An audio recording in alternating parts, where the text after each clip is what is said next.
Nichukue nafasi hii kwanza kumshukuru Mwenyezi Mungu mwingi wa rehema ambaye amenijalia siku ya leo, na tulikuwa na zoezi hapa la makabidhiano ya ofisi ya wizara na mtangulizi wangu Mheshimiwa Ridhiwani Jakaya Kikwete.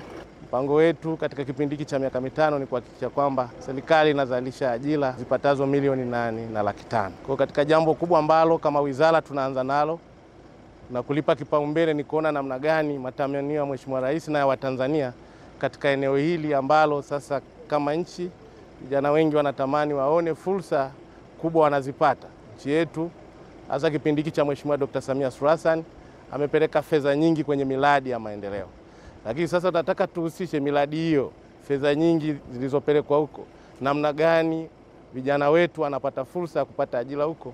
Sasa ni jukumu letu kama wizara kucoordinate kupitia sehemu mbalimbali ambazo kuna miradi mbalimbali mikubwa ya kimaendeleo na kimkakati, tuone namna gani vijana wetu wanaweza kupata ajira katika maeneo hayo ili kupunguza pia tatizo la ajira kupitia sekta binafsi, kwa sababu vijana wengi wa Kitanzania wamekuwa na uelewa tu kwamba ajira mwajiri pekee ni serikali, lakini pia sekta binafsi ina nafasi kubwa zaidi, kwa sababu pia serikali imekuwa ikiwekeza fedha nyingi katika kuwezesha sekta binafsi, ambapo kuanzia katika sekta mbalimbali, miundombinu, viwanda, kwa huko kote kunaweza kupatikana ajira na hizo zikapunguza tatizo la ajira. Lakini pia kama wizara tutasimamia kuona maslahi ya wafanyakazi katika sekta binafsi ambao wengi wamekuwa wakifanya kazi katika mazingira magumu, wengine hawana mikataba na mazingira ambayo kwa kifupi anaweza akafanya wakakosa haki zao. Kama wizara yetu inayosimamia mambo ya kazi, ajira, tutahakikisha jambo hili tunalichukulia kwa uzito mkubwa, ili Mtanzania anapokuwa amepata fursa ya kuajiriwa katika sekta binafsi, basi zile haki zake stahiki anazopaswa kuwa, kama ni mikataba ya kazi, kusimamia haki zake, basi tuhakikishe maeneo yote tunalisimamia na ili tutalipa kipaumbele kikubwa sana. Lakini pia katika eneo lingine ambalo wizara hii imeongezewa, mwanzo haikuwepo, ni jambo la mahusiano. Kwa kweli tutalisimamia kwa kipaumbele mkubwa.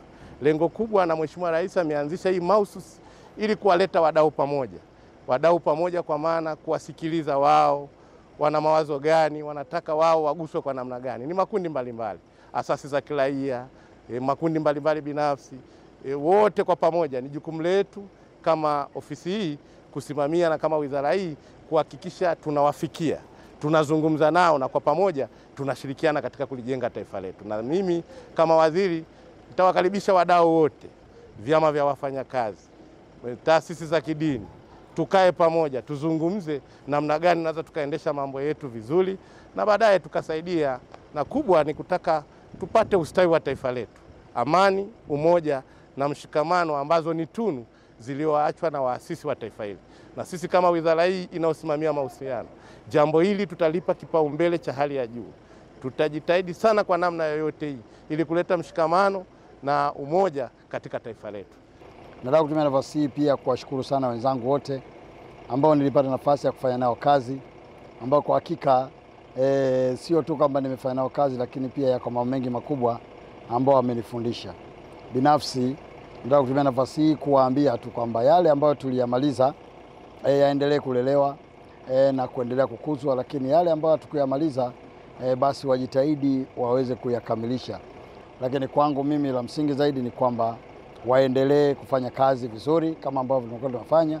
Wape ushirikiano mzuri wenzangu ambao wameingia leo, lakini pia kutokana na hayo waendelee kuhakikisha kwamba Watanzania wanafaidika na yale maono au miongozo ambayo Mheshimiwa Rais wetu Dr. Samia Suluhu Hassan amekuwa nayo katika kuwahudumia Watanzania wake. Moja ya vipaumbele vyangu kama naibu waziri katika wizara hii ni kuhakikisha tunafanya ubunifu wa kutafuta ama wa kutengeneza ajira za kutosha. Kwa hiyo mimi naona huu ni jukwaa langu zuri la kuweza kutumia akili, la kuweza kutumia maarifa yangu vizuri, kuweza kubuni mimi na ofisi yetu kwa pamoja kushirikiana kuweza kutengeneza ajira zaidi ili tuweze kuwapa vijana wetu.